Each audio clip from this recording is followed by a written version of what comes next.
And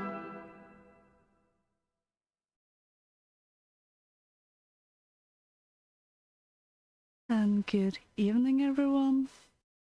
Welcome to the last stream of the season. And tonight we are just going to have a cozy time. I am Lynx from Norway, and with me I have my wonderful co-hostess as always.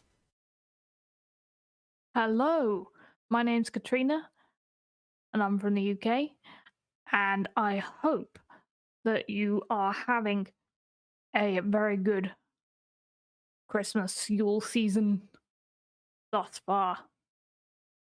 Indeed. How are we doing?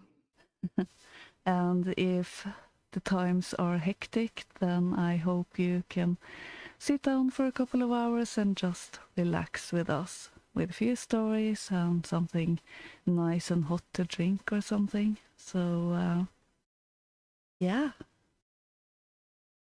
Yes, hopefully this stream will be nice and relaxing, for it is the cozy stream, and I think we have chosen the cozy stories. Yeah, they are quite good, I have to say. So, yeah. Oh dear, we have nearly caused a road accident for Joe. He was listening to Christmas Carol and was too engrossed. Oh my and god. therefore nearly crashed his car. Oh my god. Do not audiobook and drive. Well, I can't really help but taking it as a compliment, I will have to say. But do be careful when being out in traffic so Yes. that you don't hit anything. And in the YouTube chat as well, we have Dogface Walsh, hello, and Kingdom of Vinland, hello there. Good to see you all. And on D-Live we have Yankee Apple and Sonny McMyers. Good to see you. Hello, lads. Yeah. So, really, we're all about the cozy tonight, and I certainly about this time I'm just like all about staying indoors with tea, mostly. Like, I Yeah. can't stop buying tea recently. Whenever I see a new type of tea that I have not had yet, like, I am filled with the urge to consume. I must have it. It's a habit. Tell I'm me, spending too much of my money on tea. do you have a tea chest? Do I have a tea? No, I have a cupboard which is devoted to various types of tea. A But whole... I should probably get. But if I got like a whole big chest, I would fill it with tea. And that would be the problem. Yeah, well, if you have a whole cupboard dedicated to it, one chest might not be enough.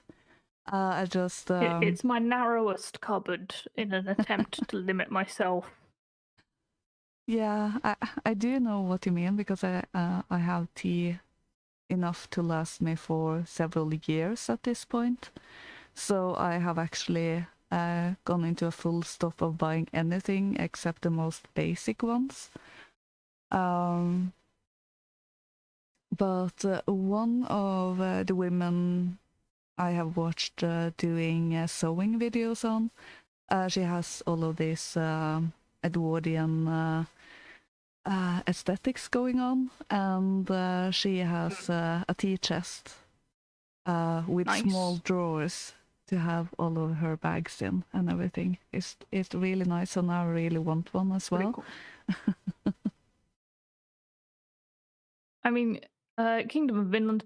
My primary obsession is sort of herbal tea, so that's sort of the kind of stuff which I tend to amass, because I'm always looking for a warm drink near about bedtime, But obviously, your standard black tea, it's got caffeine, and I can't be doing with that too late. So I'm always sort of collecting herbal teas. Yeah. Uh, I do prefer the spicy ones when it comes to tea. That is definitely my favorites. Yogi tea has one. Oh, it's sweet chili. That one is really good. I just don't like that they have an image of Frida Kahlo on the package. Yeah. I wonder what that's even got to do with, like, herbal tea. Well, it's Mexico, which equals spicy, and chili, which then equals Frida Kahlo, because she is kind of iconic at this point. Yeah, true. Oh, our entropy is offline, says Carlotta. I've just started it. I had pasted the DLive link into the entropy, but had not started it. So it is started now. Okay. And it shall capture all the stories. Yeah, thank you for telling us, Carlotta, and it's good to see you, as always. Yes. So, lovely to see you all. Yeah. So yeah, shall we have first story for tonight? Yes, it's a good timing for that, so let's tune in. Prince Kind-Hearted, who had but one son, and he was called Kind-Hearted. When the prince was 20 years old, he asked the king, his father, to let him go travelling. His father fitted him out for the journey, gave him a true servant to guard him, and his fatherly blessing.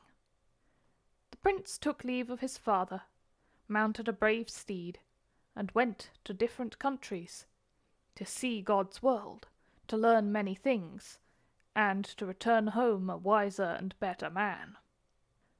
Once, when the prince was slowly riding through a silent field, he suddenly perceived an eagle in pursuit of a swan. The white swan was almost caught by the eagle's sharp claws, when the prince, carefully aiming, fired his pistol. The eagle fell dead, and the happy swan came down and said, "Prince Kind-Hearted, I thank you for your help. It is not a swan that is thanking you, but the enchanted daughter of the Knight Invisible. You have not saved me from an eagle's claws, but from the terrible magician King Kwashi. My father will pay you well for your services. Remember, whenever you are in need, to say 3 times, 'Knight Invisible, come to my help.'" The swan flew away as soon as it had finished speaking, and the prince looked after it, then continued on his journey. He crossed many high mountains, traversed deep rivers, passed foreign countries, and at last he came to a great desert, where there was nothing to see but blue sky and sand. No man lived there, no animal's voice was ever heard, no vegetable ever grew there. The sun was shining so brightly and burning so terribly that all the rivers were dried up. Their beds were lost in the sand, and there was not a drop of water anywhere. The young prince, anxious to go everywhere and see everything, and not noticing how dry things were, kept going farther and farther and deeper into the desert. But after a while he became terribly thirsty. In order to find some water, he sent his servant in one direction, and he himself went in another. After a long time he succeeded in finding a well. He called to his servant, "I have found a means of getting some water." And they were both happy. But their happiness did not last, for the well was very deep, and they had nothing with which to reach the water. The prince said to the servant, "Dismount. I will let you down into the well by some long ropes, and you shall draw up some water." "No, my prince," answered the servant. "I am much heavier than you are, and your majesty's hands will not be able to hold me. You take hold of the ropes. I will let you down into the well." The prince, ropes tied around him, went down into the well, drank the cold water, and, taking some of it for the servant, pulled the ropes as a sign for the servant to draw him up again. But instead of pulling him up, the servant said, "Listen, you kingly son. From your cradle days until now you have lived a happy life surrounded by luxury and love, and I have always led the life of a miserable wretch. Now you must agree to become my servant, and I will be the prince instead of you. If you will not exchange, say your last prayer, for I am going to drown you." "Do not drown me, my true servant. You will not gain anything by it. You will never find such a good master as I am, and you know what a murderer may expect in the next world." "Let me suffer in the next world, but I will make you suffer in this one," answered the servant, and he began to loosen the ropes. "Stop!" cried the prince. "I will be thy servant, and you will be the prince. I will give my word for it." "I do not believe your word. Swear that you will write down what you promise me, now, for words are lost in the air, and writing always remains as a testimony against us." "I swear." The servant let down into the well a sheet of paper and a pencil, and told the prince to write the following. The bearer of this is Prince Kind-Hearted, travelling with his servant, a subject of his father's kingdom. The servant glanced over the note, pulled the prince out of the well, gave him his shabby clothes, and put on the prince's rich dress. Then, having changed armour and horses, they went on. In a week or so they came to the capital of a certain kingdom. When they approached the palace, the false prince gave his horse to the false servant, and told him to go to the stable, and he himself went straight into the throne chamber and said to the king, "I come to you to ask for the hand of your daughter, whose beauty and wisdom are known all over the world. If you consent, you will have our favour. If not, we will decide it by war." "You do not speak to me in a nice way at all. Not as a prince ought to speak. But it may be that in your country you are not used to better manners. Now listen to me, my future son-in-law. My kingdom is now in the hands of an enemy of mine. His troops have captured my best soldiers, and they are now approaching my capital. If you will clear my kingdom from these troops, my daughter's hand will be yours as a reward." "All right," answered the false prince. "I will drive your enemies away. Do not worry if they come to the capital. Tomorrow morning not one enemy shall be left in your land." In the evening he went out of the palace, called his servant, and said to him, "Listen, go out to the city walls, drive away the foreign troops, and for this service I will return to you your note, by which you denied your kingdom, and swore to be my servant." The honest Prince Kind-Hearted put on his knightly armour, mounted his steed, went out to the city walls, and called in a loud voice, "Knight Invisible, come to my help." "Here I am," said Knight Invisible. "What do you wish me to do for you? I am ready to do everything for you, because you saved my child from the terrible Koshi." Prince Kind-Hearted showed him the troops, and the Knight Invisible whistled loudly and called, "O you, my wise horse, come to me quickly." There was a rustling in the air. It thundered, the earth trembled, and a wonderful horse appeared, having a golden mane. From his nostrils a fire was burning, from his eyes bright sparks were flying, and from his ears thick clouds of smoke were coming. Knight Invisible jumped on the horse and said to the prince, "Take this magic sword and attack the troops from the left, and I upon my golden-maned horse will attack them from the right." They both attacked the army. From the left fell the soldiers like wood. From the right, like whole forests. In less than an hour, the entire army was vanquished. Some of them remained upon the spot, dead. Some of them fled. Prince Kind-Hearted and the Knight Invisible met upon the battlefield, shook hands in a friendly way, and in a minute the Knight Invisible and his horse turned into a bright red flame, then into thick smoke, which disappeared in the darkness. The prince returned quietly to the palace. The young princess felt very sad that evening. She could not sleep, and so leaned out of her window, whence she overheard the conversation between the prince and the servant. Then she saw what was going on behind the city walls. She also saw the Knight Invisible disappear in the darkness, and Prince Kind-Hearted return to the palace. She saw the false prince coming out of the palace, taking the knightly armor from his servant, and Prince Kind-Hearted entering the stable to rest. Next morning the old king, seeing his land freed from the enemies, felt very happy, and gave the prince many rich presents. But when he announced the engagement of his daughter to him, she stood up, took the hand of the real prince, who helped serve at the table, led him before the old king, and said, "My dearest father and king, and all you that are present here, this man is my bridegroom, sent to me by God, for he is your saviour, the real prince. And that one who calls himself a prince is a traitor, a false and dishonest man." And then the princess told everything she knew, and said, "Let him show some proof that he really is a prince." The false prince gave the king the note, which was given to him in the well. The king opened it and read it aloud. "The bearer of this note, the false and untrue servant of Prince Kind-Hearted, asks for pardon and expects a just punishment. This note was given to him in the well by Prince Kind-Hearted."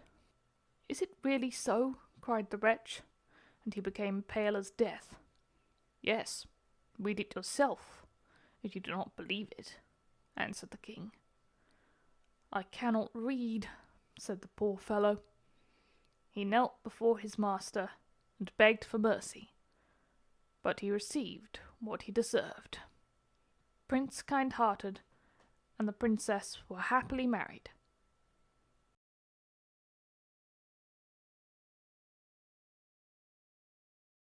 So, a lovely story to start off tonight with, I have to say. And it would probably be quite good to have an invisible knight at your side. I would like that, to be honest. Yeah, I think it probably would be very useful. Yeah, in particular when venturing out into the cities. Indeed. Knight Invisible said if he required help with anything. I kind of wonder what would have happened if he would have called up Knight Invisible and the thing he'd asked for help with hadn't exactly been Knight Invisible's speciality. Like, you know, if you call up Knight Invisible and you're like, "Knight Invisible, can you help me make a creme brulee?" I'm a knight. I can't cook. Or could you fix my computer, please?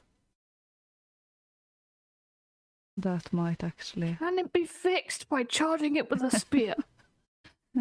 No. It might depend on what you mean by fixed.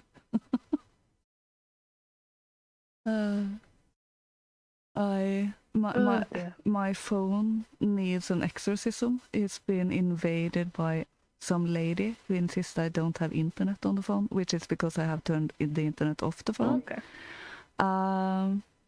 And it keeps turning on apps by itself. So. Oh yeah, they do that. Yeah, why did it do that? It's just lying there in the pocket, not doing anything. It doesn't need music or take pictures of the inside of my pockets. Yes, it does do that. The amount of marking around you have to do to get flipping basically surveillance devices out on your phone is unreal. Yeah. But yeah. Oh, Yeah. hello. That is definitely. Got some new people. Got some new people in the chat. Gary Gamer Yeah, good to see you. and his stack of ribs. Yeah. Always have a Joe stack of cites that ribs. we've got a bee shortage in England. It is true, we do. I do think there's a bee shortage everywhere, so yeah. Shortage of bees. Yeah, make Bees are in bees, people. demand. Yeah, I did see someone who kept bees, I think it was on Twitter or something, saying that whenever his neighbors planted soy, his bees died. So bees aren't Oh soy man, boys. They're not soy bees. So yeah. the soy is killing the bees.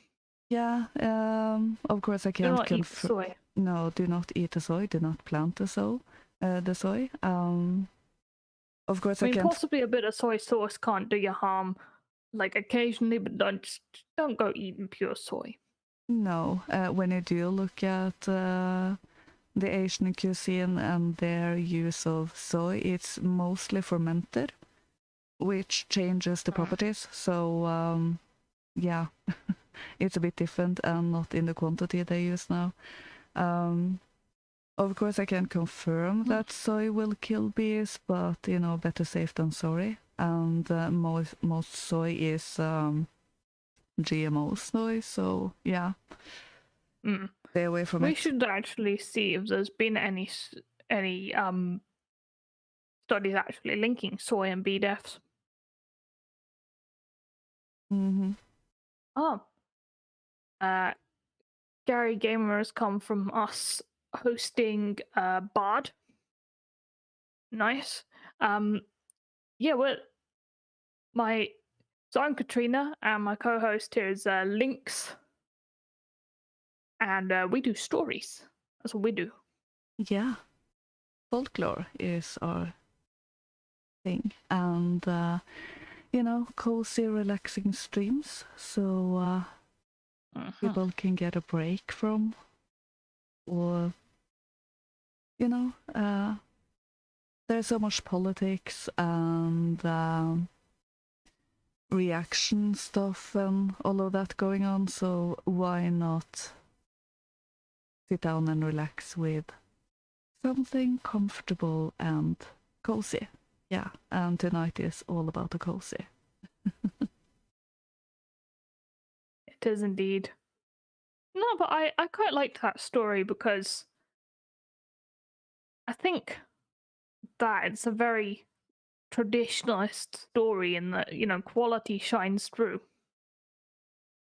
You can tell a bad, non-noble, poorly bred person,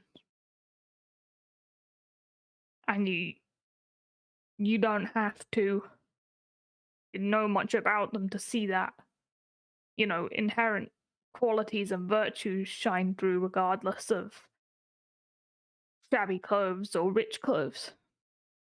Yeah, you can have the finest clothes on the planet, but if you're a shabby person, it will show. So, yeah, a personality definitely shows through.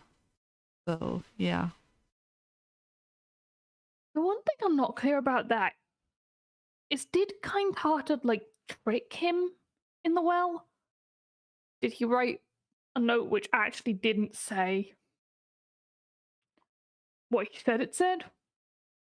But he swore. So I'm assuming the note changed magically after the encounter with Night Invisible. That might be the case. You never know with stories like this, what kind of powers you're dealing with. So, yeah, beware of the changing notes. Yeah, because it in keeps with the theme of the story that no matter the deception, the true nature, the true cast really of the person is gonna shine through. Yeah. So yeah, I think that was also a good one about being humble and waiting out bad situations for better times as well. Yeah. Oh, and being kind. Kindness is never wasted. It's a theme that keeps cropping up.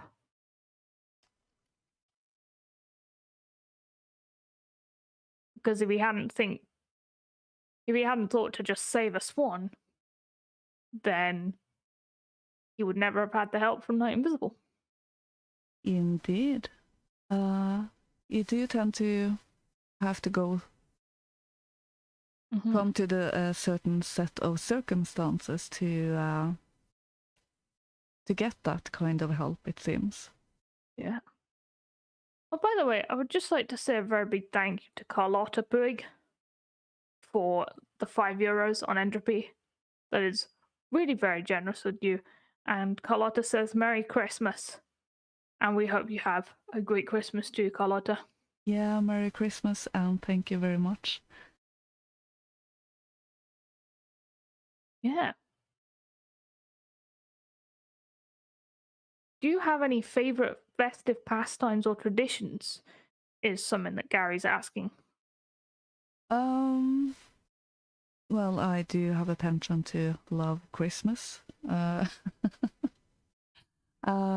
It's sort of my favorite festive thing in the year.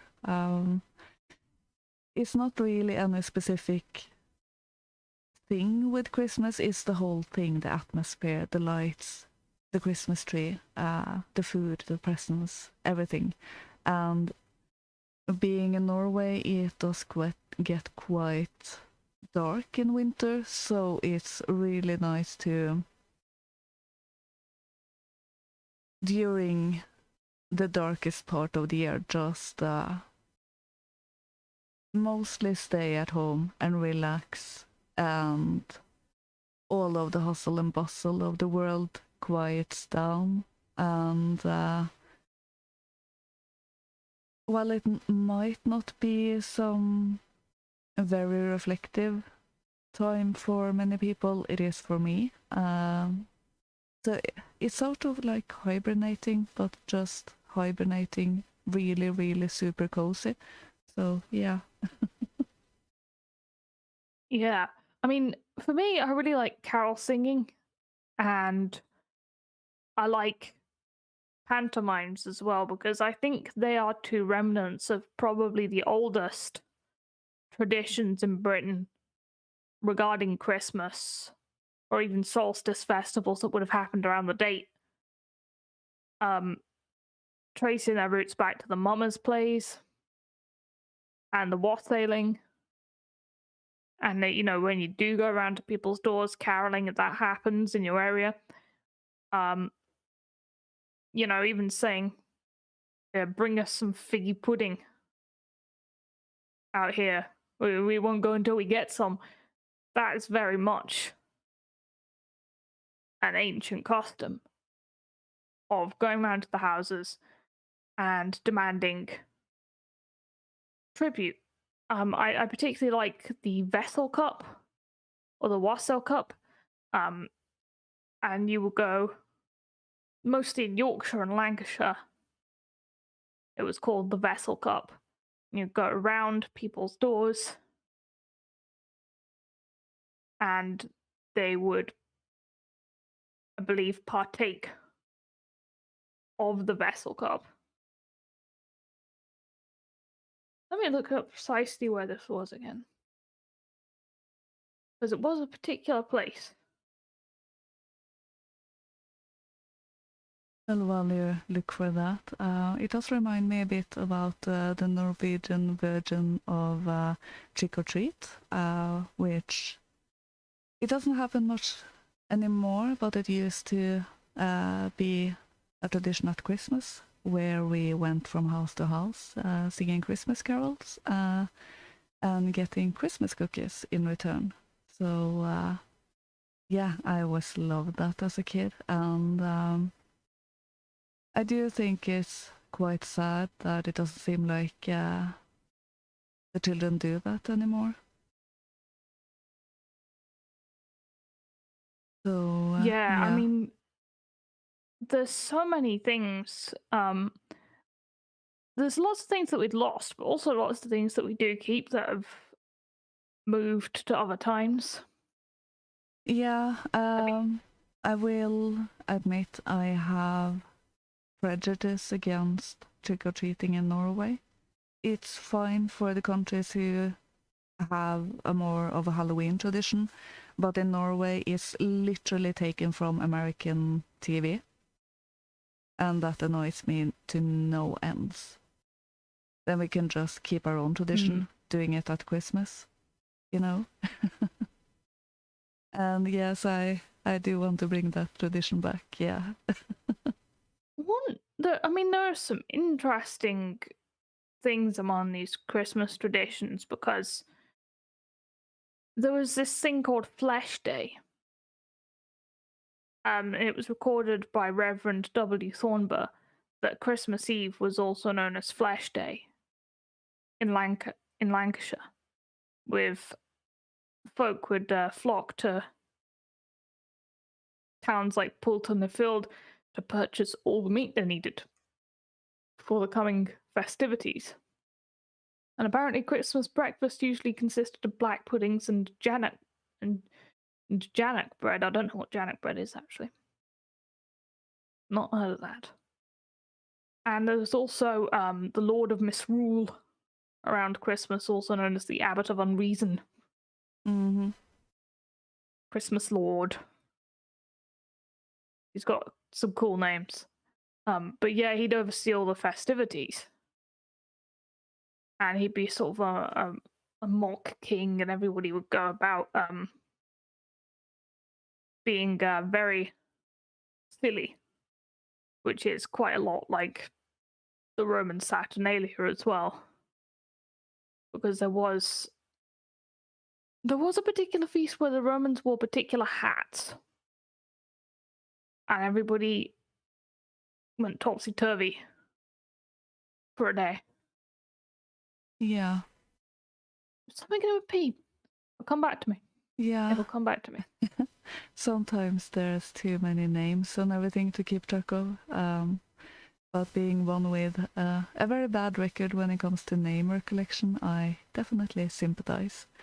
I do actually wonder if I will do my personal version of the Yule log this year. I have seen some ginormous candles. Ooh. So I was thinking of buying one of those and keep it burning as much as possible through Christmas. I'm not sure if I'm daring to let them burn throughout the night while I'm sleeping, but yeah, all else, why not? Yeah, Gary, I do agree with you regarding the attitude towards British Christmas food that people have. And British Christmas food is the least interesting Christmas food, and it's dull, and blah blah blah blah blah blah. And no, it isn't. It's just as valid as any other country's traditional meals. And to be honest, the Christmas food in France stuff is not a million miles apart. Well, They will still have a turkey stuffed with chestnuts. Although in one place in Provence you have to do 13 puddings. One for Jesus and each of his disciples. They actually dare doing the numbers 13? Yes, they dare. Wow. Apparently. 13 puddings. Now that's just asking for one of them to get dropped. But I suppose, like, they say that the Christmas counteracts the bad luck or something? Yeah, maybe. Or maybe they don't want to risk offending the 13th fairy godmother or something. Maybe. I just have a thing where it's not the traditional 13th is an unlucky number thing, but yeah. because we actually talked about that before going online today. Yeah. Because I do have the 12 days of Christmas, and all of those We do. days we will provide you with a story. Mhm. But the 12 days of Christmas starts on Christmas Day, which is very unnatural for me because I'm in Norway, where Christmas Eve is the big day. So, but it felt completely wrong to have 13 stories. So yeah, it will be 12, starting Only on Christmas, 12. starting on Christmas Day. Yeah, I didn't want to invoke any bad luck. No, just in case, you know. Just sort of asking for the tech issues there. Yeah, I've had enough fairies and Nissa and all of that in my computer already, so yeah, I'm not taking that chance. My computer is people by the good people, well, or what they're called. Yes, indeed. I mean, yep, dogfish, 13 cakes. I mean, trust the French to overdo it. They got caviar and a fish course and a cheese course. By the end of a French Christmas, you think you're too full to move after an English Christmas. One Apparently, question. these French. Hmm? Yeah, just one question with those who complain about British Christmas food. What do they eat? Do they actually eat it, or Well, do they take some bland, modern thing? I don't know. Maybe they're the type of people who are like, oh yeah, this Christmas I'm going to do like authentic Middle Eastern food. Yeah, well, some might. I just wonder if it's people complaining but not really meaning it, or if they really mean It's it, like you know? Jesus was Arabic. Like you like I have met those sort of people who are like. There's also the type of person who will pre-order a goose, which is Mm, dedication. It's dedication, but also they do be just showing off. yeah. Just in Norway, we eat traditional Norwegian Christmas food without shame, without complaint, or something like that. Quite the Yeah, contrary. I Everyone is mean, all about the Christmas food, so yeah. I feel like there's absolutely nothing wrong with British Christmas food. Stuffing is good. Tiny sausages wrapped in bacon are good. Bread sauce is good. Fight me. Sprouts, also good. I like British Christmas food. Then What do you guys have for Christmas breakfast? Is what we've been asked. uh, it's now you're actually asking me a very difficult question because the English names for dishes and certain kinds of food, I have no idea. Yeah. But salmon, uh, scrambled eggs, a lot of good things to have on the special extra good bread and all of that. Mm-hmm. I mean, in Britain, it's become more of a modern tradition. I think that breakfast on Christmas Day would basically be the tangerines out of your stocking and most of a bag of chalky coins. We always kept having brioche in my house as well. The little brioche rolls, Yeah. which is French, but it's because they weren't particularly filling. Because come lunchtime, you're gonna eat a lot. In my house, Christmas breakfast usually ends up being a very late brunch or a late lunch or something. But as we celebrate on Christmas Eve, we might actually still be quite full from dinner the night before. So yeah, and yeah, coffee is definitely needed, to be sure. Yeah, I feel like most people are needing coffee by Boxing Day. Boxing Day, very British sort of day. Yeah, well, I need coffee every day, so that's not out of the Oh. usual. Ah, yes, the breakfast box fizz. That's quite British. Box fizz being the combination of champagne and orange juice. Because if anyone's gonna start getting plastered at breakfast, it is the British. I think I will skip that one.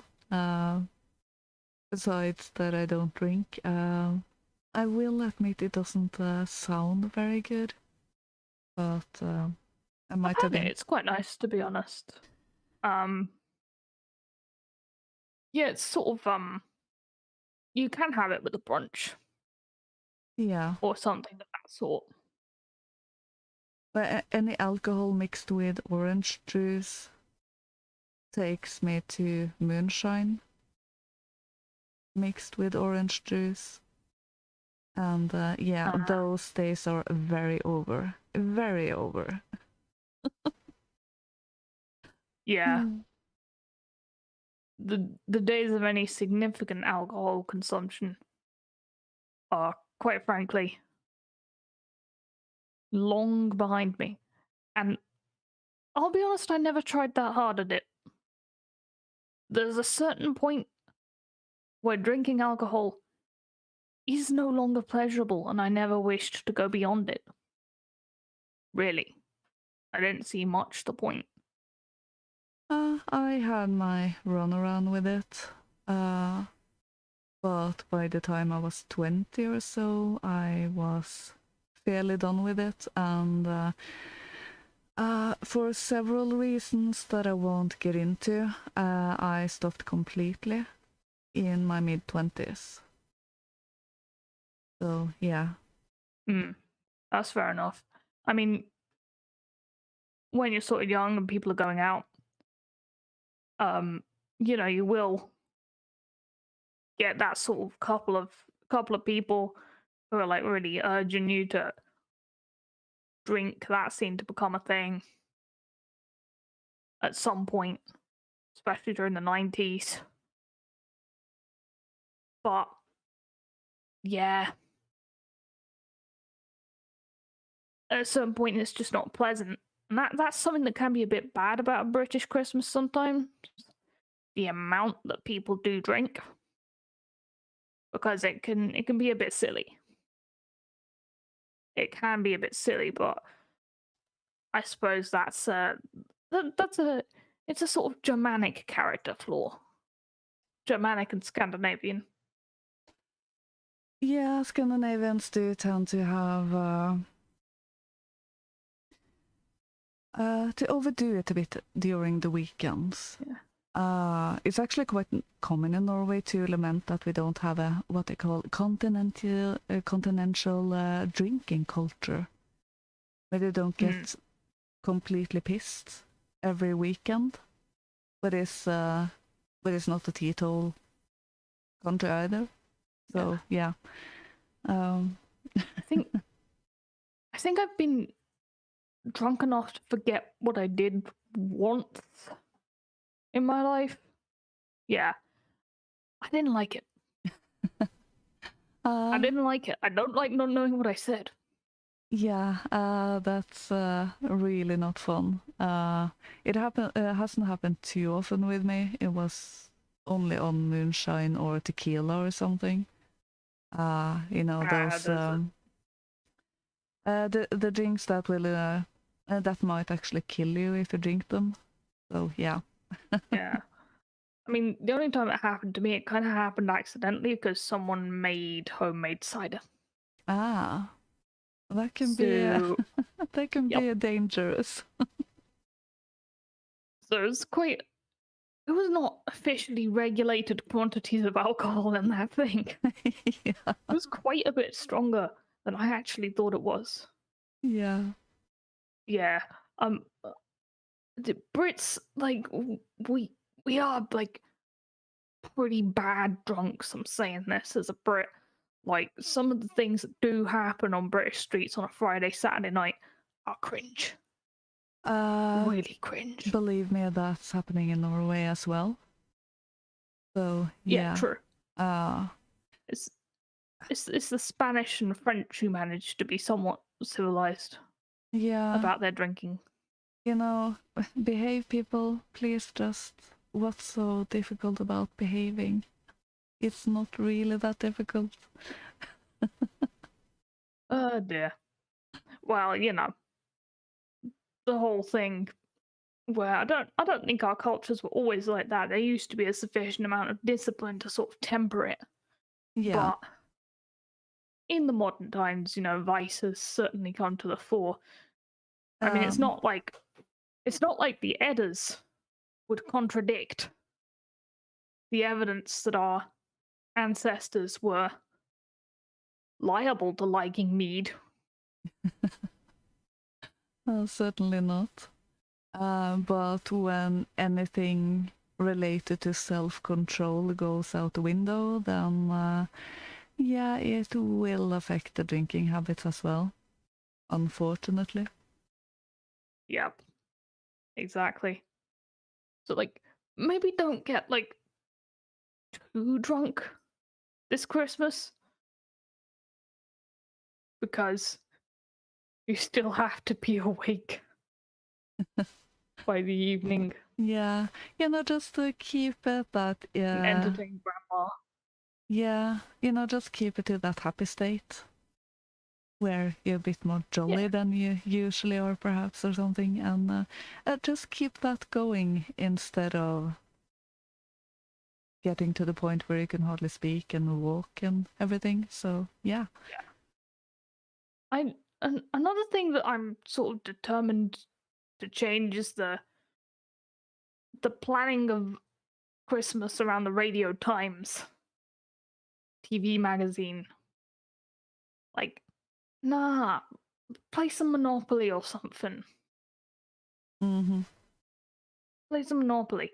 I mean, with the 21st, the solstice, if you are celebrating that, then you don't really have that problem. Because all the Christmas television is not on that date. But yeah, Christmas, it can be very easy to just get sucked into sitting there watching the TV. Yeah. There was one channel in Norway, TV3. They had the same Christmas program every year for about 10 years or something. And yes, I did watch a lot of it every single year. And it's now to the point where it's those specific movies I relate to Christmas. For example, A Christmas Carol from 1984. It is the only version of A Christmas Carol that is in existence for me, at least visually. There is only one spirit of Christmas present. Only one. Only one. Bold claim. Nobody else can ever fulfill the part. Nope. Not in my world. Not visually. Best spirit of Christmas present. Yes, Joe, the Havamal does have warnings about drunkenness. Sayings of the High One, specifically. Yeah. When even Odin is talking about not drinking overly much of mead. When even the gods are talking about it, you might want to listen. You know? Yes, indeed. So, but yeah, should we have some more Christmas traditions, don't we? We do. In this show. Yeah. Coming up next is a surprise story. I'm sure you've all heard it before, but I won't tell you what story it is. Its actual title is not mentioned, so I wonder if you recognize it. So let us know in the chat.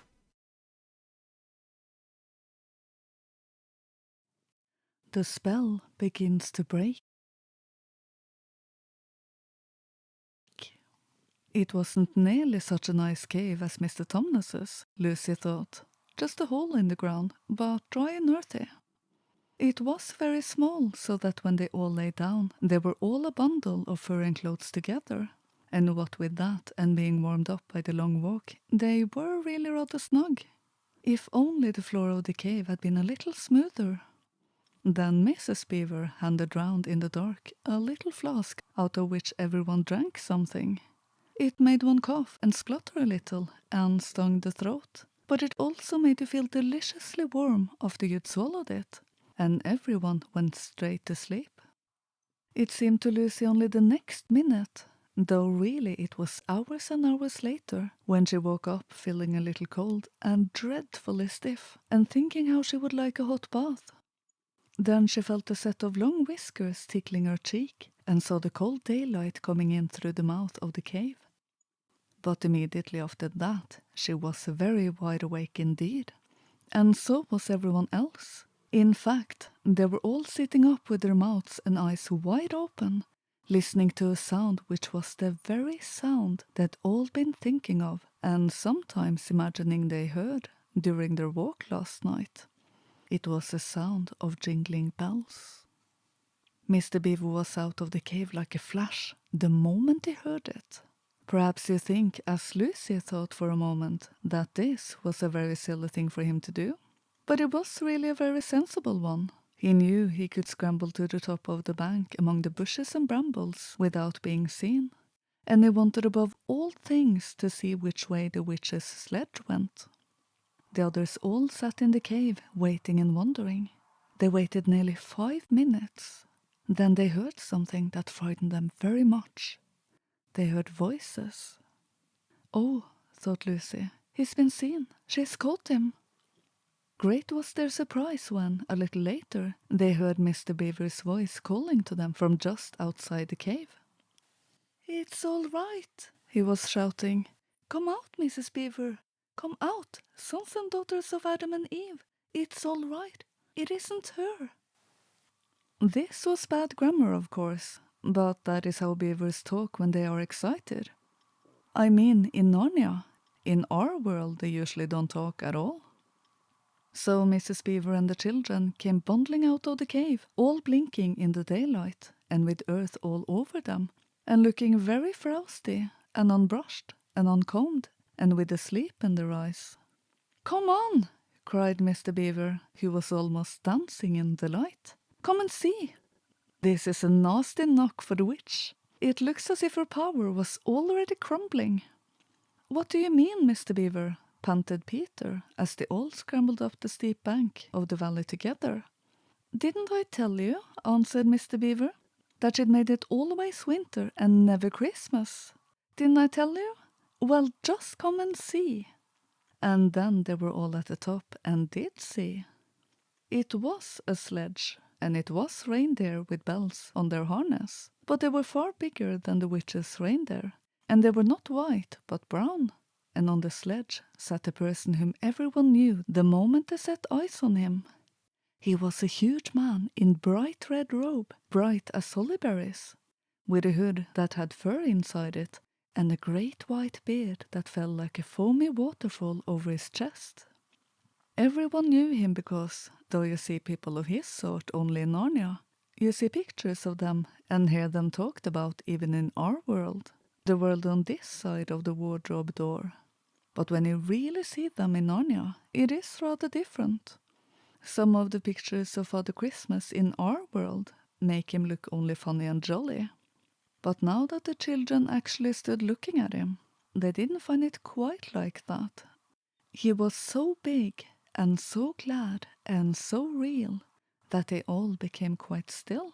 They were very glad, but also solemn. "I've come at last," said he. "She has kept me out for a long time, but I have got in at last. Aslan is on the move. The witch's magic is weakening." And Lucy felt running through her that deep shiver of gladness, which you only get if you are being solemn and still. "And now," said Father Christmas, "for your presents. There is a new and better sewing machine for you, Mrs. Beaver. I will drop it in your house as I pass." "If you please, sir," said Mrs. Beaver, making a curtsy. "It's locked up." "Locks and bolts makes no difference to me," said Father Christmas.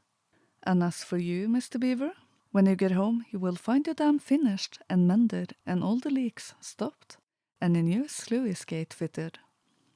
Mr. Beaver was so pleased that he opened his mouth very wide, and then found he couldn't say anything at all. "Peter, Adam's son," said Father Christmas. "Here, sir," said Peter. "These are your presents," was the answer, "and they are tools, not toys. The time to use them is perhaps near at hand. Bear them well." With these words he handed to Peter a shield and a sword.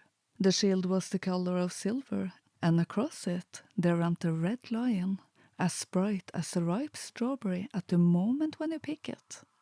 The hilt of the sword was of gold, and it had a sheath and a sword belt and everything it needed, and it was just the right size and weight for Peter to use.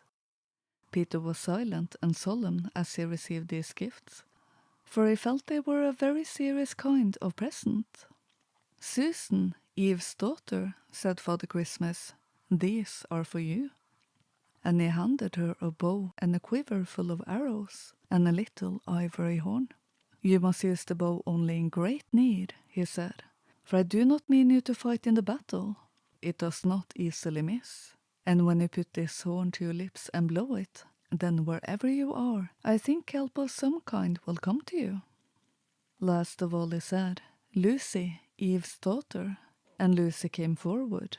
He gave her a little bottle of what looked like glass, but people said afterwards that it was made of diamond, and a small dagger.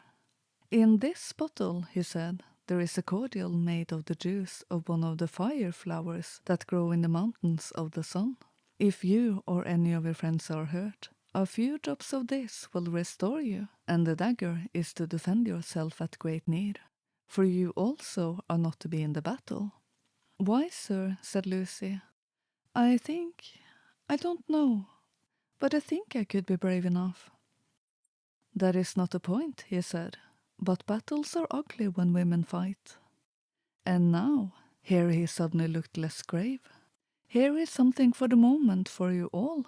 And he brought out, I suppose from the big bag at his back, but nobody quite saw him do it, a large tray containing 5 cups and saucers, a bowl of lump sugar, a jug of cream, and a great big teapot all sizzling and piping hot. Then he cried out, "A Merry Christmas! Long live the true king!" and cracked his whip, and he and the reindeer and the sledge and all were out of sight before anyone realized that they had started. So yeah, do you hear that, girls? War is ugly when women fight. I can't agree more. And Absolutely. yeah, let the rage begin. Base Santa, Yeah, no. The battlefield is not the place where you want your women. If you're having to recruit your women and children to fight, you're doing war wrong. yeah. At that point, you'll be desperate at that point. Yeah, that's the point of desperation.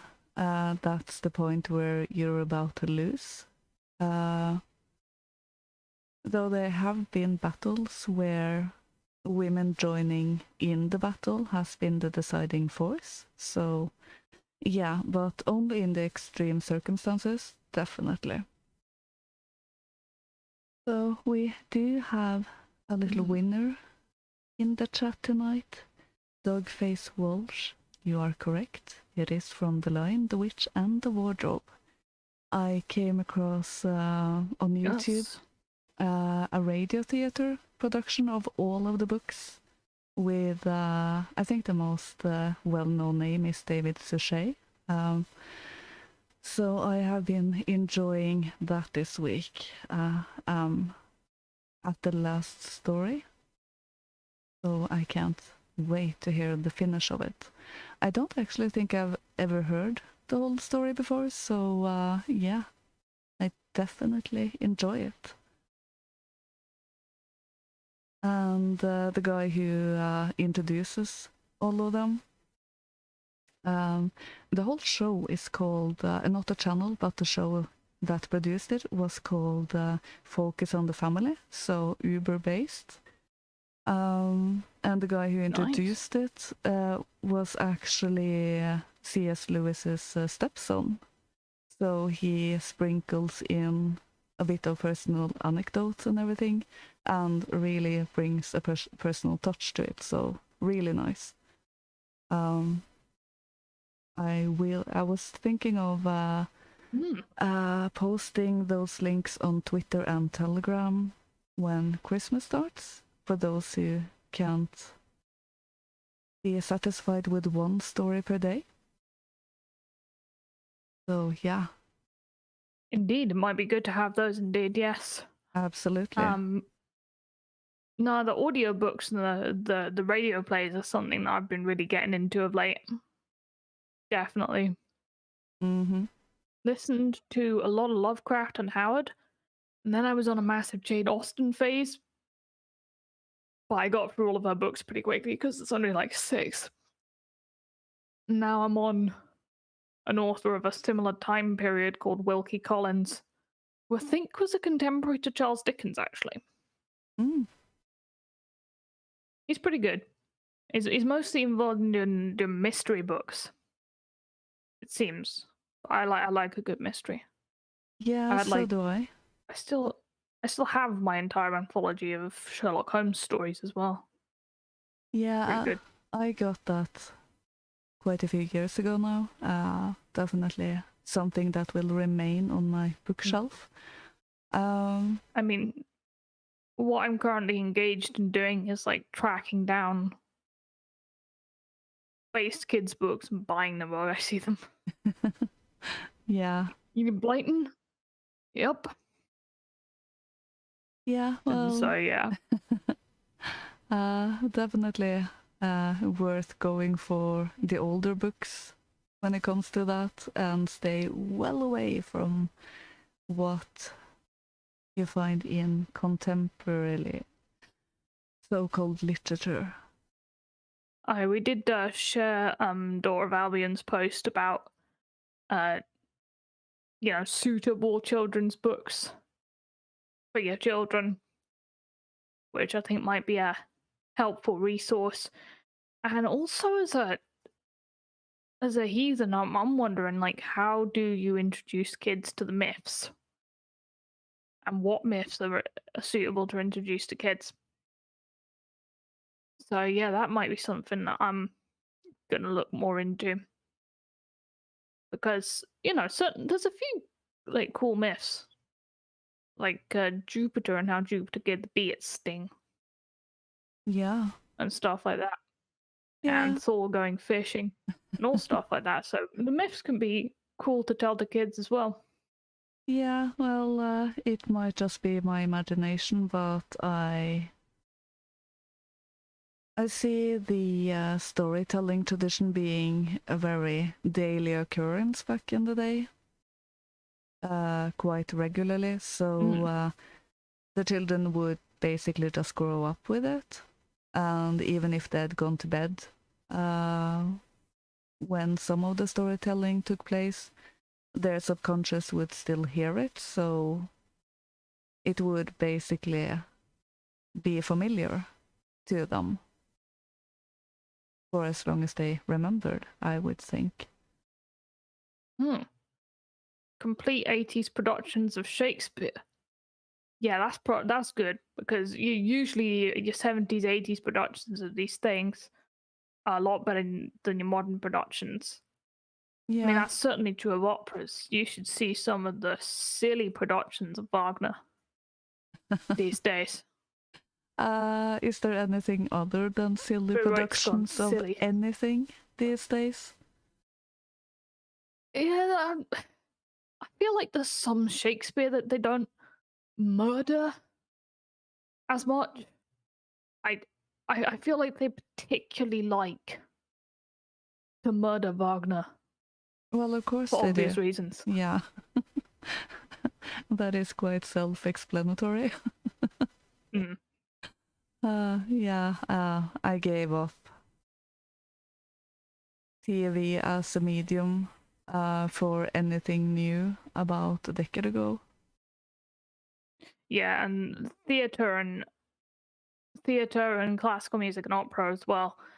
They have been very taken over by doing an annoying amount of avant-garde for the sake of avant-garde. Yeah, So you you're right there, Joe, to get the archetype, the sort of archived versions of like the naturalistic productions of Shakespeare's plays. Levin's, Wagner's Ring, don't get me started. Yeah. Yep. yeah. It could be a good choice to buy up as many as possible of stuff like that. You know, not necessarily several production of the same thing, but the story is told in a more traditional way, because right now Yeah. I definitely wonder how long it will be something you can even get, you know. Not making a political comment on certain individuals, but when a certain man was at least proposed to be removed from Home Alone, you know, it's just silly. It's literally 1984. So yeah, yeah, you know, get your hands on the old stuff. Yeah. And quite a few years ago now, I was watching one of the very popular shows in Norway, where they have on guests each week. I think it was some satire program, and one guest was a former ski guy, and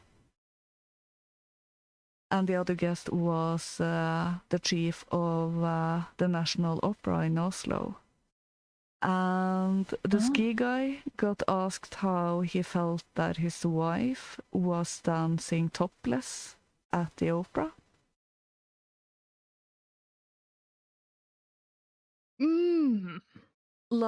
Not live, but on air. That was actually shown. That was a very cringe moment. And when the chief of the opera was asked, she just went, "Well, it's a part of the job." Excuse me, I didn't know that ballerinas was required to dance topless, which basically makes them no better than strippers when they take the job. If I had been in that position, I would quit that moment. Seriously. Yeah. You know, they're just butchering the stuff. To be fair, like with singers and dancers, I do singers and dancers and musicians, I do sympathize with them, because there is a thing in the industry where it's hard to get jobs. Yeah. So if you don't consent to whatever a director wants to do, you are labeled as difficult to work with. And you do not get parts. So as an opera singer, you can't say, why are we in a chemical factory? This is supposed to be the lovers' duet from Tristan and Isolde. What? You know, you're not allowed to object. Is that a commentary on toxic masculinity or something? Who knows? Who knows what they're aiming at with some of these productions? Yeah. I really don't know. Yeah, I do get the point of view from the artists related to how difficult it is to get work and everything. But in the end, it's a question of your personal honor. Personally, I respect artists who don't show everything. For example, actresses who say no to topless scenes and all of that. I have way more respect for them than for those who do. And in particular, when it comes to nude scenes, and they usually have the same explanation for when they get asked, why did you consent to do that? Oh, well, the director said it was really important to really show the story. No, it wasn't. I have yet to see a story where a person have to get naked to prove a point. It's not necessary. Yeah. It usually is not, no. Usually not. For example, folktales never really have to talk about explicit nudity or sex No, to get their point across. No, they don't. It's alluded to. You know, you don't have to spell it out for people to understand it, you know? Yes, people can use their brain Yeah, with such matters. yeah. So now that we have had our last rant of the year on modern culture, Indeed. it can be a bit hard to hold back when topics like this come up. Because it's really irritating, because I really do like the art forms and everything. So, yeah. Yes, indeed. So, I guess we've got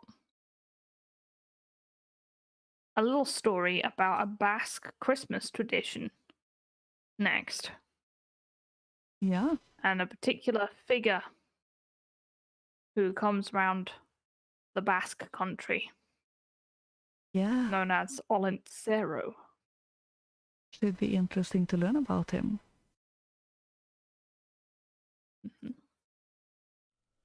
Olentzero. In the forest, there are many different kinds of creatures that people can't see. They are all part of nature, and people have written many stories and fables about them. When we go out into the mountains and the valleys, creatures from a wonderful corner of the imagination keep us company and take care of us. Here is the story of one of those beings, the story of Olentzero, a humble man who, with his love, comes into the heart of all creatures. Once upon a time, many, many years ago, in the deep forests of the Basque country, there lived a very beautiful fairy. Her hair was yellow like the sun, and her eyes sparkled brightly. Like all fairies, she looked after the people of the local area, and she was always accompanied by some funny little creatures, somewhat like goblins, called Prakagori, or Red Pants, who helped her with her work. One day, when she was travelling through the mountains, she stopped to brush her hair next to a fountain. Suddenly, the Prakagoris noticed that something was moving in some ferns. The fairy kept brushing and brushing her curly hair and didn't notice anything until the Prakagori's shouts caught her attention. "It's a human baby," said the oldest of the goblins. "Why did they leave it here?" said all the Prakagoris at once. "I don't know," said the fairy. "It's hard to understand how humans can be so heartless sometimes." "From now on," said the fairy to the baby, "your name will be Olentzero, for it is a wonderful thing to have found you, and I hereby give you the gifts of strength, courage, and love for as long as you live." Then the fairy picked up the baby and took him to an old house at the edge of the forest, where there lived a man and a woman who had no children. "They will be very, very happy to receive this child, and they will take good care of it, I know," said the fairy, and she left the boy there in front of the door for them. Very early in the morning, when the sun was just starting to come out, the man came out of his house to go milk the cows. He was very surprised to see the baby, and he called out to his wife, "Love, come quickly. Come and see what I have found." Just as the fairy had predicted, the man and the woman were very, very happy to find this child. "How could we be so lucky?" said the woman. And immediately they covered the boy with a warm blanket and gave him some food, and took him as their son. And that is how Olentzero came to grow up in those wonderful mountains, until he became a strong, healthy, lovable young man. His parents were very happy, and Olentzero was not at all worried about the strange way in which his parents had come to find him. Olentzero worked every day from morning till night, making coal and helping his aging father. After many years, the old couple who had been Olentzero's loving parents finally died, and Olentzero was left all alone in the house in the forest. The years came and went, and his face began to wrinkle and his hair began to turn white. Living alone made him sad, and he realized that what he needed to do was help other people. He remembered that in the town there was a house where there lived some children who had no parents. They lived on whatever the people in the town gave them, and he realized that these children were very lonely, just like him, and that he could do things for them and make them happy. Olentzero was very clever and very good at making things with his hands, so he made some toys out of wood for those children. Little toys and dolls which he would take to the children when he went to town to sell his coal. When he finished the dolls and other toys, he put them in a big bag, put the bag on his donkey, and left for the town. He felt very happy inside that day, and his eyes were shining very brightly. It took him a whole morning of walking through the mountains to get to the town, but he really was extremely happy. He smiled as if in a dream, for he was going to give the children the toys that he had made. The little children in the village were ecstatic to receive their presents, and Olentzero spent the whole afternoon playing with them and telling them stories that he had learned from his father when he was little. The boys and girls loved Olentzero very much, and after that day they never felt quite as lonely as before. Olentzero became very well known in that town. Whenever he approached, he would be quickly surrounded by children. This went on for many beautiful and happy years, but one day there was a terrible storm in the town and the mountains around it, which destroyed many things. The cold, strong winds and sound of thunder spread terror throughout the town, especially among the children. As Olentzero was coming into the town to perform his usual duties of selling coal and entertaining the children, he saw something terrible. As he stood, lightning struck the house of the orphaned children, and the wooden structure burst into flames. He quickly ran towards the house and saw some of the children at one of the windows, terrified and screaming for help. Without hesitation, he ran into the house, barely able to see for smoke.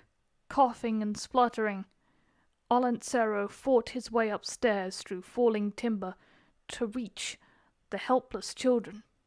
He covered them in a blanket to protect them from the worst effects of flame and smoke, and rushed downstairs with them cradled in his arms. As he ran down the stairs of the collapsing structure, he realized there would not be enough time to get out. In desperation, he threw the children from a window at the first floor. It was not a long fall. The children would make it. They would be cushioned by the blanket. And just as he did so, the roof of the old house collapsed in on Olentzero. The children looked on, aghast. The people in the town cried when they saw the house up in flames, and realized what had happened, and that there was nothing they could do. But as they mourned that good-hearted man, They were all astonished by a bright light shining from inside the burning house. Nobody could see what was happening, but inside the house, the fairy who had found Olentzero in the mountains when he was a baby so many years ago appeared next to Olentzero and began calling his name in her sweet voice. Olentzero, Olentzero. She said, Olentzero, you have been a good man, faithful and kind-hearted. You have spent your life doing things for others. You have even given your own life to save others. So you shall not die. You shall live forever. From now on, you will make toys and presents for children who do not have parents, in this town and everywhere in the Basque country. And we will help you, called out the Prakagori, flying around Olentzero. And that is how it came to pass that in the middle of every winter, and at the end of every year, Olentzero goes to all the towns in the Basque country, delivering toys and presents to children who don't have any parents or grandparents to give them such things. The children in all the towns celebrate the coming of Olentzero by singing songs and spreading his message of love, strength, and courage. Some people don't believe that Olentzero really exists, but in Basque there is an old saying that everything that has a name exists, if we believe it does.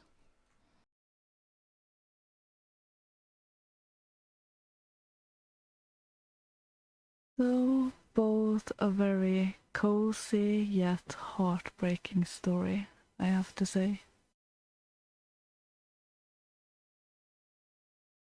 Yes, it's kind of like sad, not sad. Because you think it's going to be sad when he dies in a fire. Mm-hmm. But then he doesn't die in a fire. Yeah. And he gets to give the children presents forever, which is I think ultimately that story did not make me sad. No, not in total. But you know, when the roof collapsed and everything, and you just sit there and just, no. Oh no. No. Yeah, that is a bit of a new moment.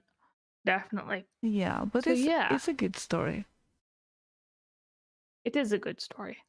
I mean, this guy Olentzero is a very common character in Basque Christmas tradition. And he comes to town on the 24th of December. But in some places he also arrives later. Like if you're in Ochagavia or Otsagabia, he comes on the 27th. And in Ermua, he comes on the 31st. And then there's a lot of variations of the tradition and the stories connected to him. It can vary from like village to village, which, again, like I sort of wonder at how much things diversify even within incredibly small spaces like the Basque country. It's certainly always incredibly diverse. But the first written account of him is from a guy called Lopi de Sasti in the 17th century. To Christmas Eve, we call Onenzaro, the season of the good ones. And then, so there's another version completely of this Olentzero legend. And that's that he's one of the Yentilak, which are a mythological race of giants from the Basque country, who live in the Pyrenees. And then this legend goes that they observed a glowing cloud in the sky one day. And then none of them could look at this bright cloud except for a very old, nearly blind man. And when he was asked to examine it, he confirmed their fears and told them it was a sign that Jesus would be born soon. According to some of the stories, the old man asked the giants to throw him off a cliff to avoid having to live through Christianization. Having obliged him, the giants tripped on the way down and died themselves, except for Olentzero. Lol. Throw me off a cliff rather than live through Christianization. Heathenism.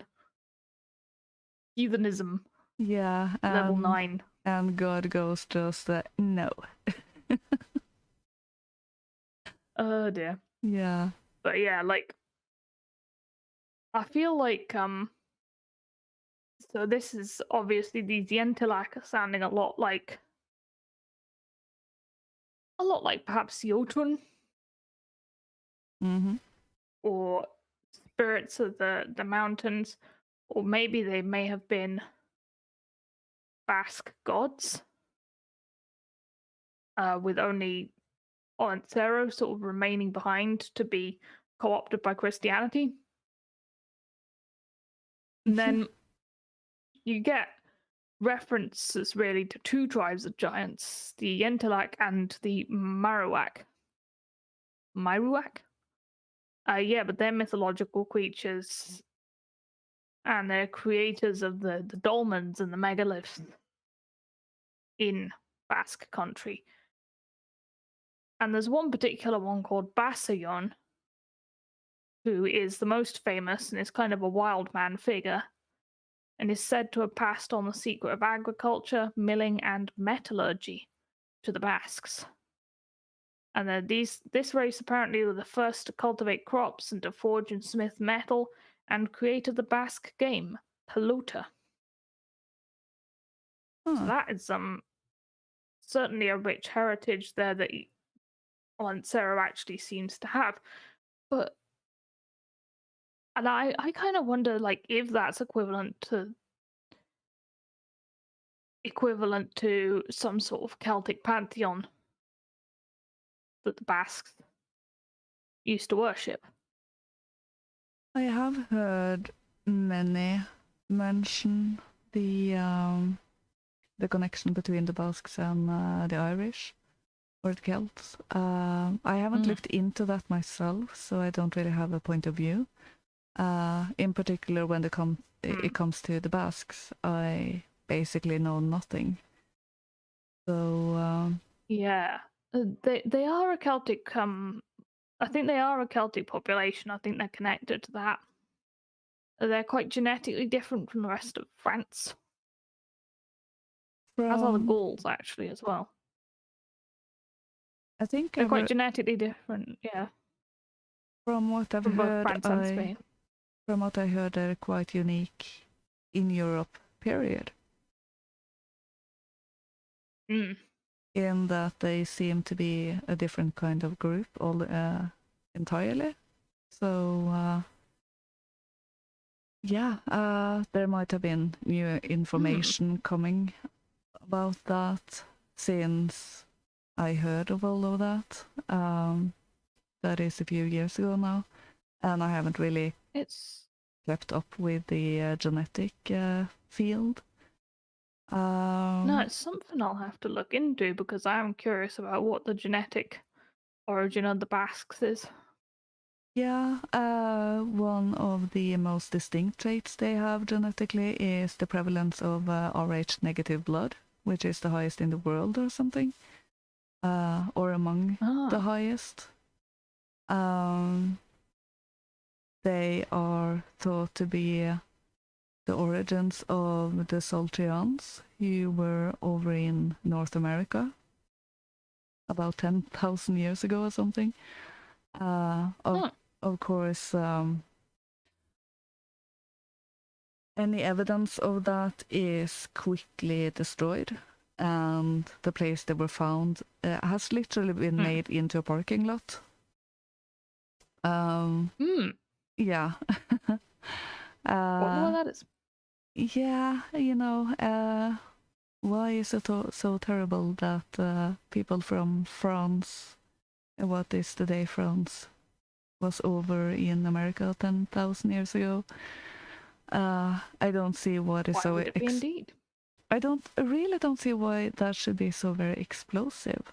But they have found artifacts like arrowheads, which is identical to a kind found in France. And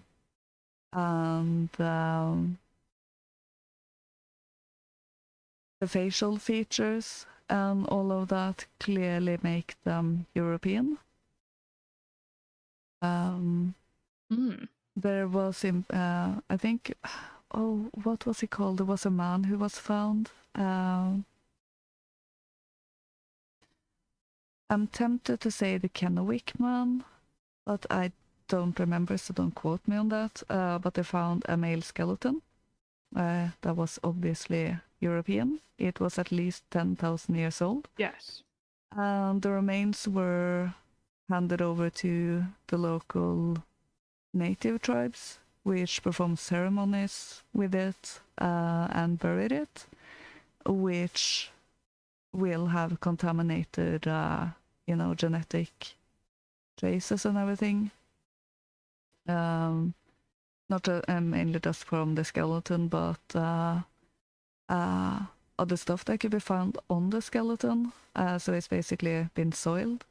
And of course, because they have a special status, then they could literally demand the skeleton to be ground up and spread through the fields, and you couldn't gainsay it.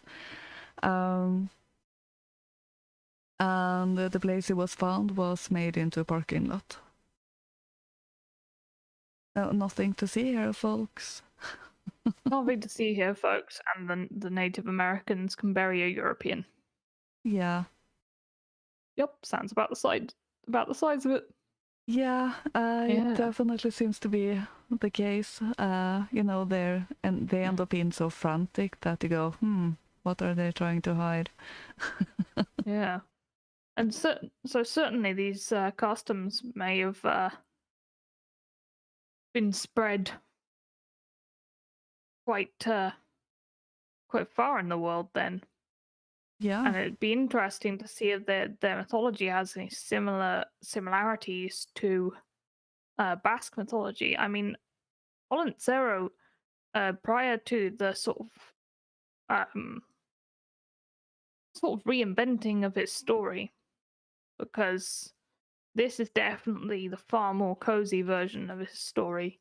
But Olentzero used to be more of a sort of Krampus type figure. If children didn't want to go to bed in some villages, a sickle would be thrown down the chimney, and the children would be told that Olentzero would come and cut their throats if they didn't go to bed. Well, that was bloodthirsty. Yep. And also, an Olentzero with a sickle is hung from the church in Dima after the midnight mass on Christmas Eve. Totally Christian. Indeed. Olentzero with the red eyes has come to the chimney. If we break the fast, he will cut our throats. Wow. Because they're referring to the traditional fast in the week before Christmas. Yeah. And then in Larun, he was said to have 3 eyes and usually depicted as a drunkard dressed like a scarecrow. But then there was sort of in 1952 revival of Olentzero traditions, and then the gruesome elements got removed to make Olentzero kind of more suitable for young children and remove elements that were deemed too pagan. So from 1956 onwards, the revived figure began to sort of spread outside of the parts where he'd hailed from. And then he got sort of new attributes like bringing gifts as sort of an attempt to find an alternative tradition to the Spanish Magi tradition and the French Père Noël, because this was the Basques really trying to assert their identity here. And today, Olentzero is sort of just celebrated all over the Basque country and coexists with the Magi and Père Noël and Father Christmas, because some families choose to celebrate one or more of those figures at the same time. But yeah, he's always sort of depicted as the Basque peasant that you saw in the story picture, with those shoes called abaqueta, He has a pipe. And he's pretty much always overweight as well. He likes to eat. The only It's the only thing he lacks is the red suit then. Indeed. In the modern version, definitely. But yeah, on Christmas Eve, there are groups of people or children that carry effigies of Olentzero around on a chair through the streets, singing Olentzero carols and collecting food and sweets, which reminds me of the whole penny for the guy thing in Britain. Yeah. Because in certain communities still we do that. Collecting a penny for the guy. Yeah. And then parading him around the streets. So I've read sort of articles to the effect that Bonfire Night is also linked to pagan customs, or similar to what people would have done about some pagan customs, and that sort of the event of the destruction of Parliament has also kind of taken on attributes of other folk celebrations. Yeah. I do find the because I'm not sure if people are that passionate about avoiding the destruction of Parliament alone. well, maybe not now.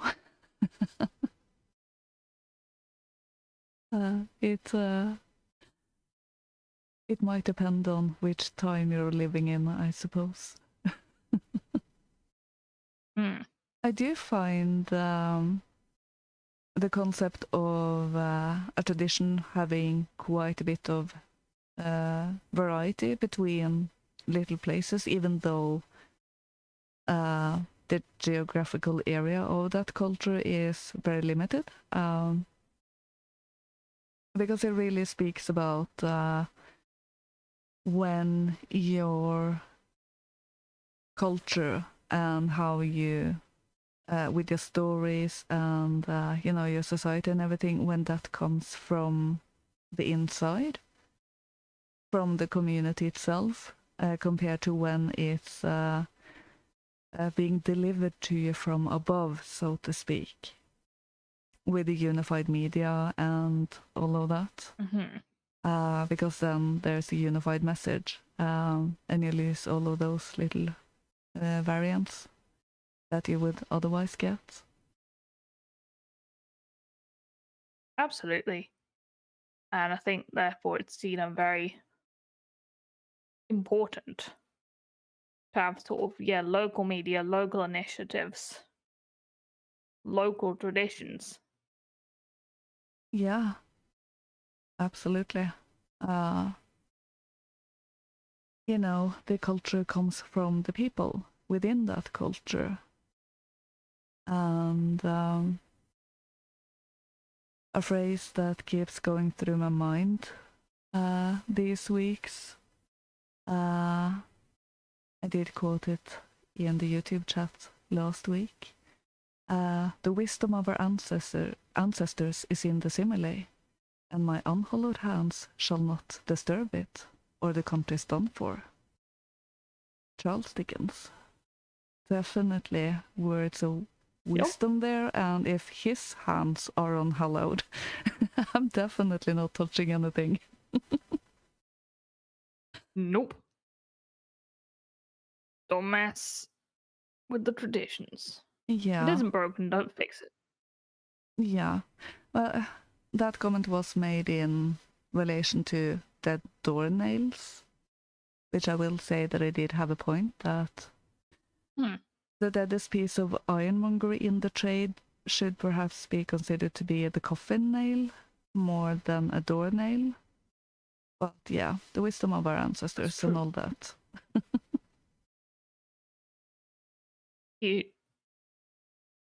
Questioning the logic of sayings probably isn't a productive route. They just are what they are. Yeah, some of those origins are quite weird, where the saying has ended up being something completely different. Or I would definitely think so. Definitely. I mean, sometimes it is a case of Chinese whispers a bit with folklore and sayings Yeah. and such stuff like that. So you can end up with a very, very changed version. As we've just seen, Olencero definitely got a rebrand, a major rebrand.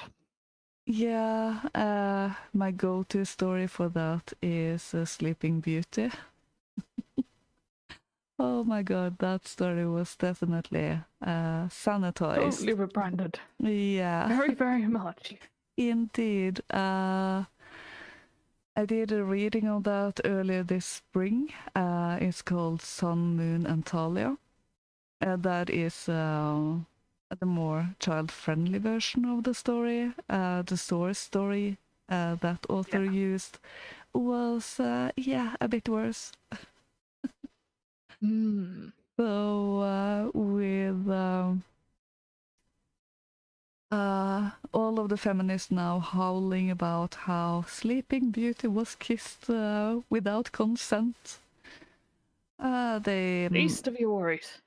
yeah. I don't know if I hope they read the original story or not, because I do think If they read the original story, it may literally kill them. definitely a mental They breakdown. might have a heart attack. Yeah, or a complete mental breakdown. So, behind locks and keys for years. Or did they do that anymore? Yeah. I don't think they do. I don't know. You can certainly be put on a secure ward if you're deranged enough, but it doesn't actually seem that half the people who are deranged are put where they should be these days. No, definitely not. But for those who want to listen, that story is in the stories from season 2 or season 3, I think.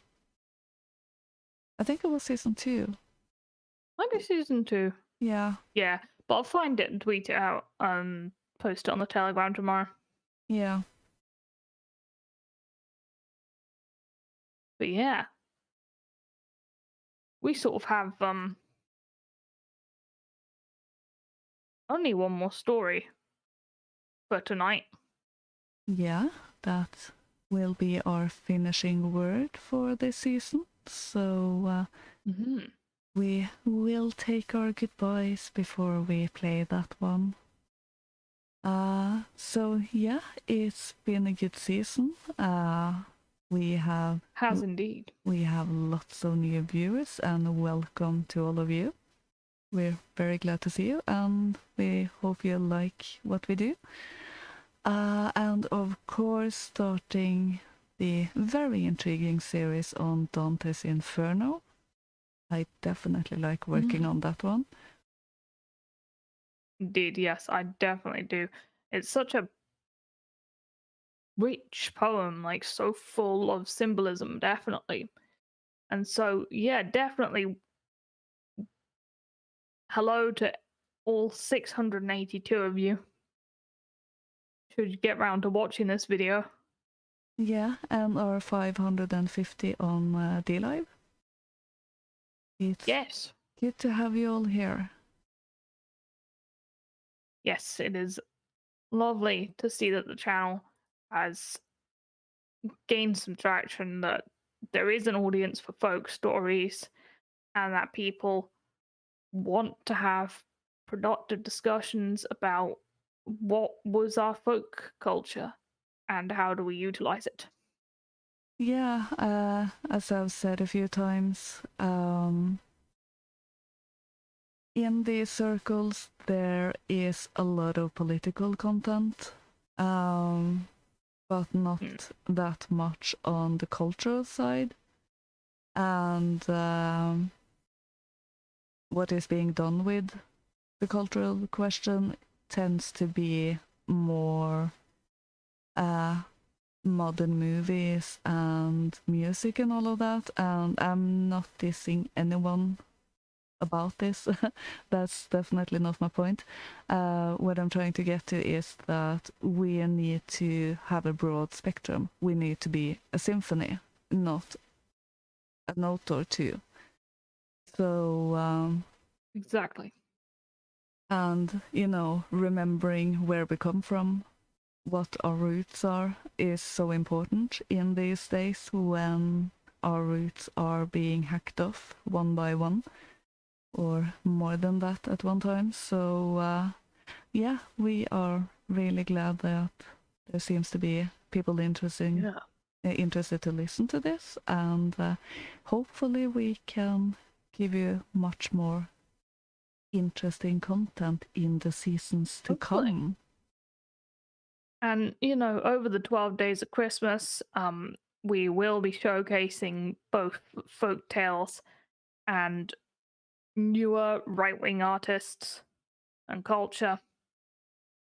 We are hosting the winners of Bard's Flash Fiction literature competition, and so stay tuned definitely for some wonderful readings from some very talented authors, as well as Lynx's new version, updated version of A Christmas Carol. Yeah, I really couldn't help myself. First of all, I do love the story, and well, last year's version was one of my so-called bright ideas, so it was a bit hastily done. I have a year's experience now, so yeah, doing another version, and that will be our first story. It will be in one piece, so approximately 3 hours or so. So yeah, I do hope you will enjoy that when it is released on Christmas Day. One for listening to, evidently not while driving. Well, how many are driving on Christmas Day? How many Stay put. driving home for Christmas, innit? Well, I suppose we'll have to try to time the release of it when people are sitting down. Driving home for Christmas, yeah. Yeah. Oh dear. Oh dear. So, But yeah. certainly gonna be a surprise for you every one of the 12 days of Christmas. And then the year after this, we shall have to think about Christmas. Yeah. For we have done already so many of the Christmas folk tales. Yeah. We might have to solstice it up Yeah. next year. Maybe. There's surprisingly few Christmas stories around. I've always had the impression that it was teeming of them, but when looking for them, there aren't that many after all. So yeah, we will be taking a bit of a break over Christmas. We haven't set a date yet for when we're returning, but it will probably be in February sometime. So, Most likely, yes. yeah. Then we might have a quite fun surprise for you guys. At least I certainly hope we do. We may well do. Yeah. And until then, if you really miss stories to listen to every now and then, we do have quite an archive now, so go back and see what we have done so far. Yes, indeed. We have a very large archive of both singular story videos and streams. And it goes all the way back from when we were just beginning. We have learned a To lot. now. We have learned a lot Yes. since then. We have, I mean, the first few streams might actually be unlistenable due to audio problems. Yeah. So, but we've got plenty of newer streams where we had the audio sorted So Yeah. yes, if you are new, please do check those out. But yeah, that is about all we've got time for tonight. Yes, it is. So I hope you all have a wonderful Christmas and a wonderful January, and that we will see you again in February. Blessed Yule, Paygang, and yeah, have a great new year. Oh yeah, Happy New Year. I completely forgot about that. Oh my god. So yeah, I should probably just end my flow of words with God Jul.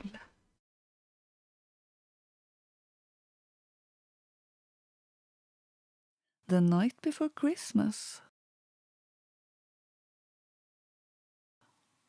'Twas the night before Christmas, and all through the house not a creature was stirring, not even a mouse. The stockings were hung by the chimney with care, in the hope that St. Nicholas soon would be there. The children were nestled all snug in their beds, while visions of sugar plums danced in their heads. And Mamma in her kerchief and I in my cap had just settled our brains for a long winter's nap. When out on the lawn there arose such a clatter, I sprang from the bed to see what was the matter. Away to the window I flew like a flash, tore open the shutters and threw up the sash. The moon on the breast of the new-fallen snow gave the lustre of midday to objects below. When what to my wondering eyes should appear but a miniature sleigh and 8 tiny reindeer, with a little old driver so lively and quick, I knew in a moment it must be Saint Nick. More rapid than eagles his coursers they came, and he whistled and shouted and called them by name. Now Dasher, now Dancer, now Prancer, now Vixen. On Comet, on Cupid, on Donder and Blixen. To the top of the porch, to the top of the wall. Now dash away, dash away, dash away all. As dry leaves before the wild hurricane fly, when they meet with an obstacle, mount to the sky. So up to the housetop the coursers they flew, with the sleigh full of toys, and Saint Nicholas too. And then in a twinkling I heard on the roof the prancing and pawing of each tiny hoof. As I drew in my head and was turning around, down the chimney Saint Nicholas came with a bound. He was dressed all in fur from his head to his foot, and his clothes were all tarnished with ashes and soot. A bundle of toys he had flung on his back, and he looked like a peddler just opening his pack. His eyes how they twinkled, his dimples how merry. His cheeks were like roses, his nose like a cherry. His dull little mouth was drawn up in a bow, and the beard on his chin were as white as the snow.